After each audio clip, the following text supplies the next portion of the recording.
আমরা এমন দয়াল আর দেখি নাই যে মার খেয়ে প্রেম দেয় এই কলির জীবকে উদ্ধার করার জন্য।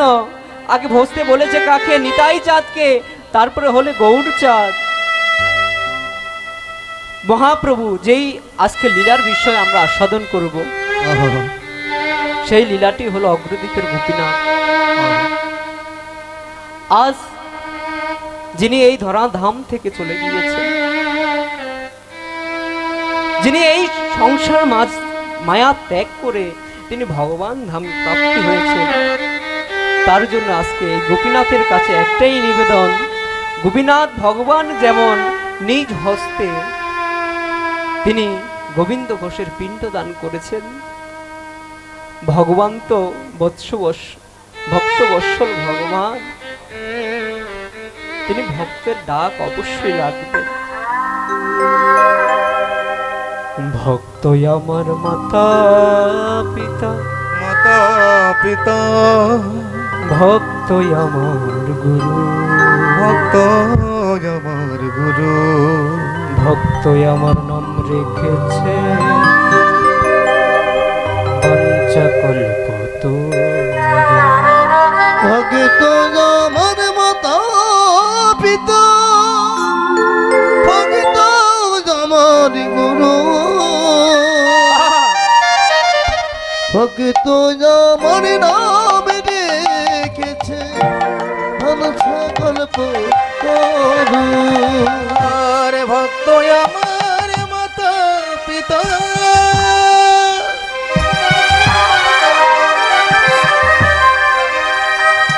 ওই ভক্ত আমার গুরু,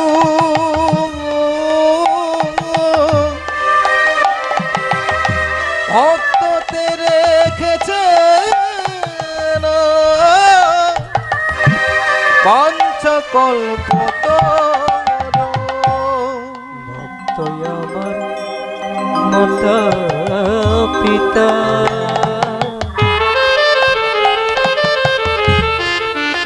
ভক্ত আমার গুরু,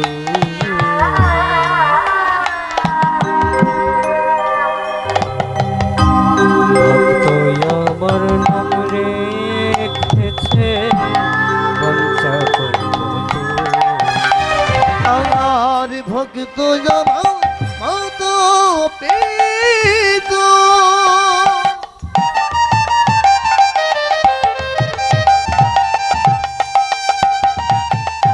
ভক্ত আমার গুরু,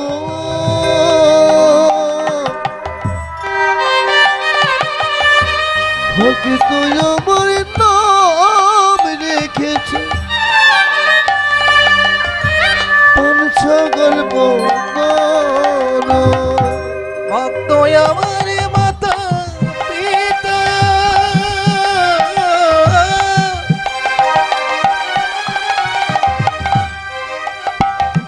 ওই ভক্ত আমার গুরু, তাই গোর হরি বল হরি বল। ভক্ত তেরে রেখেছেন পঞ্চকল্প করু। ভগবান বলেছে কি? ভক্ত আমার মাতা পিতা, ভক্ত আমার গুরু, ভক্ত আমার নাম রেখেছে বাঞ্ছা কল্প করি।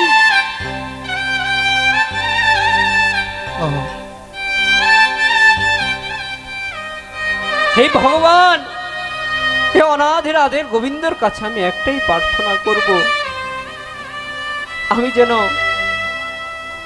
এই যেই মায়ের জন্য আজকে শ্রাদ্ধ বাসনের অনুষ্ঠান দিয়েছেন, আমরা সবাই বলবো ওনাকে যেন ভগবান যেন তার আত্মার সদ্গতি এবং তার চরণ কমলে যেন থাকে। আজ আমরা এমন একটি পালা, গোপীনাথের পালা, যে শ্রাদ্ধ বাসর অনুষ্ঠানে করতে হয়। যাই হোক, চলুন আমরা আজ মহাপ্রভুর সেই লীলা রস আস্বাদন করব। আজ মহাপ্রভু নবদ্বীপ ছেড়ে তিনি চলে গিয়েছেন পুরী ধামে, জগন্নাথপুরীতে জগন্নাথপুরী গিয়ে মহাপ্রভু জগন্নাথকে দর্শন করছেন। আচ্ছা মায়েরা, কে কে পুরী গিয়েছেন একটু হাত তুলুন তো দেখি। জগন্নাথপুরীতে কে কে গিয়েছেন? ওমা, কেউ যাননি জগন্নাথপুরীতে? যাননি? যাওয়ার সময় হয়নি? ওটার জন্য তো প্রথমে বলেছিলাম গো বাবা, আমরা কি দৈবী এসা গুণময়ী মম মায়া, ভগবান বলেছে আমারই মায়া। মায়ার বন্ধন থেকে কাটানো এত সহজ না। যে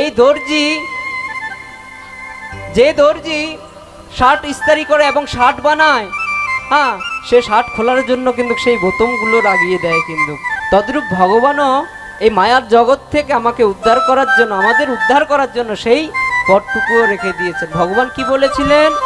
মম এব প্রপদ্যন্তে মম মেত ন তরন্তিতে। তুমি আমার চরণে শরণাপন্ন হও, আমি তোমাকে ঠিক এই মায়ার জগৎ থেকে উদ্ধার করে দেব। তাই গৌর হরি বল, হরি বল। কি গো মায়েরা, আলা জিবলা কি কেটে গেছে? হ্যাঁ, উলুধ্বনি দিতে পারো না?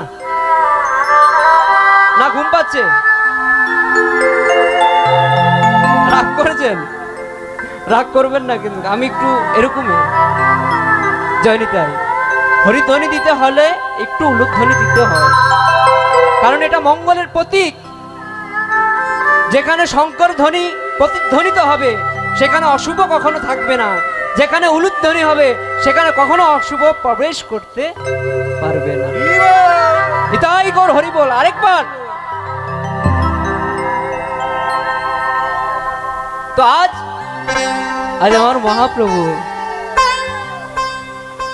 আমার মহাপ্রভু জগন্নাথকে দর্শন করছেন। আর গোবিন্দ ঘোষ, মা আপনাকে বলছি, একটু করজোরে বলছি, কেউ কথা বলবেন না। আপনার চরণখানি ধরবো আমি, একলে বসুন, নাহলে যদি কথা বলতে হয় পরে বলবেন, আর তাকে তো তুলে নিয়ে চলে যান। কারণ হরিনাম সংকীর্তনে যদি ব্যাঘাত ঘটে, সে থেকে বড় অপরাধ কোনো কিছু হয় না। বুঝতে পেরেছেন?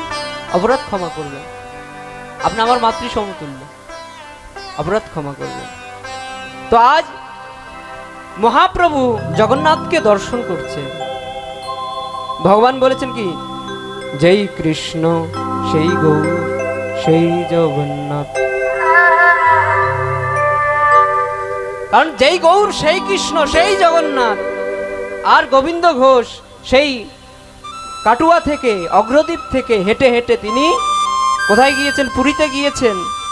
দেখেছেন কত মানের যদি ভক্ত হয়ে থাকে, ভগবানকে দেখার জন্য, ভগবানের চরণে সান্নিধ্য করার জন্য, আত্মসমর্পণ করার জন্য আজ গোবিন্দ ঘোষ তিনি আজ পুরী ধামে গিয়েছেন মহাপ্রভুর দর্শন করার জন্য।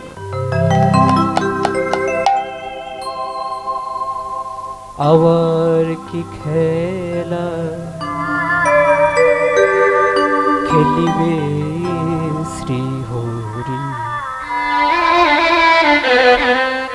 কি খেলা পড়িল মনে। আমার কি খেলা খেলিলে সেই হরি, আবার কি খেলা খেল, আবার কি খেলা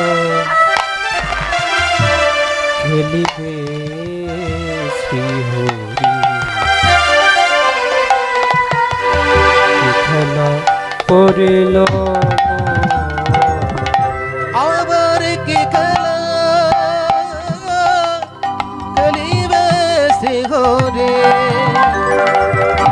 আবার কি খেলা খেলো লীলাময় তুমি।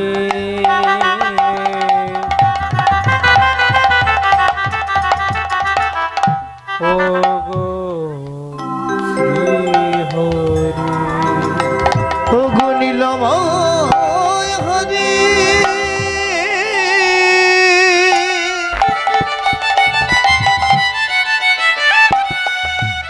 ও গো শ্রী হরি, শ্রী হরি, ও গো শ্রী হরে লীলাম ওয়ে তুমি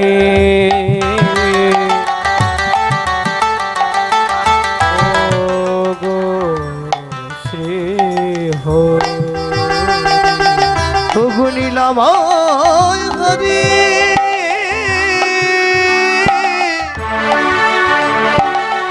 ওগো শ্রী হরি ওগো লীলাময়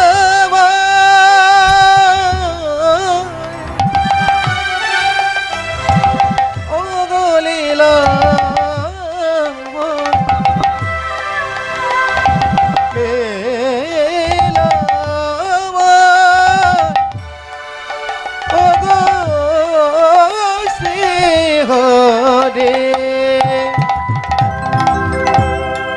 আজ গোবিন্দ ঘোষ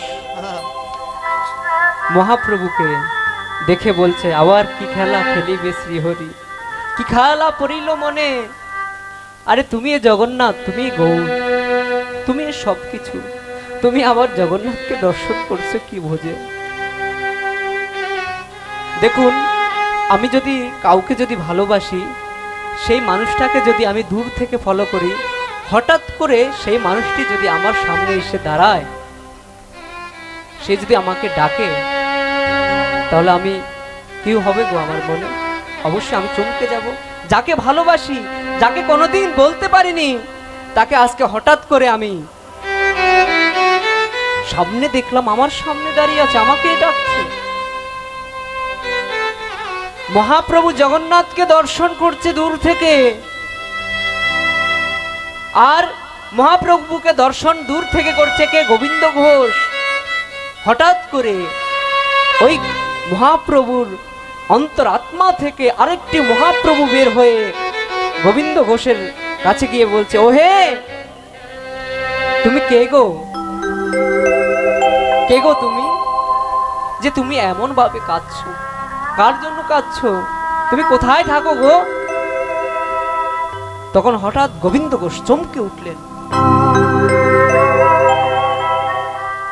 বলছে, যাকে কোনোদিন আমি সামনে গিয়ে কোনো কিছু বলতে পারিনি, সেই মানুষটি আজকে আমার সামনে। তখন মহাপ্রভু বলছে, ও হে, তুমি কি ভাবছো? বড় জোরে বলো, কি বলছো তুমি? কি বলছে? আগে প্রভু, আমি ওই অগ্রদ্বীপ থেকে এসেছি,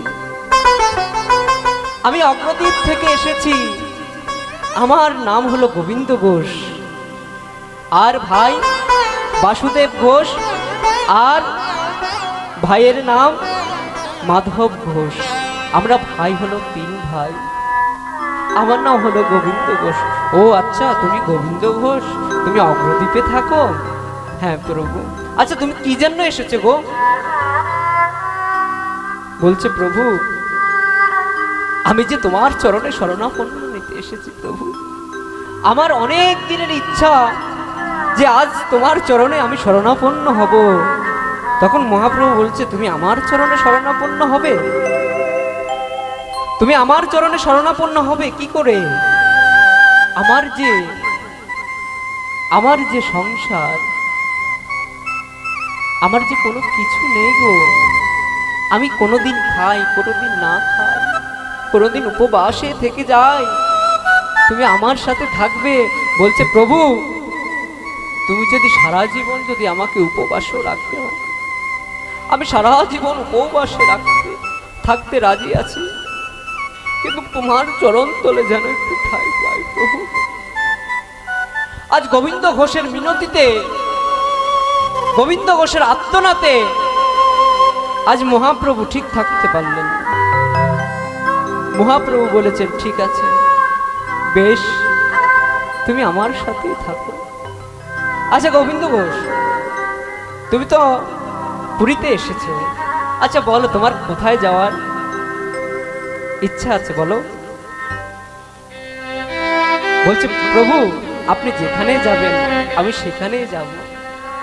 তখন মহাপ্রভু বৃন্দাবনে চলছেন। বৃন্দাবনে চলছেন মহাপ্রভু। আজ বৃন্দাবনে গিয়ে মহাপ্রভু রাধা ভাবের ভাবিত হয়েছেন। সে রাধার ভাবের কান্তি ধরে মহাপ্রভু আজ সবাইকে হরিনাম সংকীর্তন বিলাচ্ছেন। সেই মহাপ্রভু সেই বৃন্দাবন থেকে ঘোরার পর আসলেন কোথায়? তিনি আসলেন কাটুয়াতে, পূর্বস্থলী। তার কিছুক্ষণ একটু দূরে নদীর ওই পারটা হলো কি কাটুয়ার পরে কি গো? অগ্রদ্বীপ। নদীর ওপারটা হলো অগ্রদ্বীপ। আজ গোবিন্দ ঘোষ পূর্বজন্মে কি ছিলেন জানেন? জানেন না, তাই তো? হ্যাঁ, আচ্ছা বলতে পারবেন গোবিন্দ ঘোষ পূর্বজন্মে কি ছিল? বলতে পারবেন কেউ?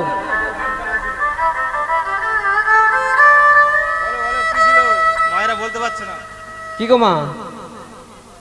ওটার জন্যই একটু শ্রবণ করতে হবে মনে করে। চেত দর্পণ মার্জনম মহাদবাগ্নি দুর্বাসনম। এই চিত্তকে, এই চিত্তরূপী দর্পণকে আগে মার্জন করতে হবে। তুমি যতই ভক্ত হও না কেন না, যতই বড় তিলক করো না কেন না, যতই মোটা মালা গলায় দাও না কেন না, আগে চেত দর্পণ মার্জনম চেত দর্পণ মার্জনম মহাদবাগ্নি দুর্বাসনম। মহাপ্রভু হরি নাম সংকীর্তনম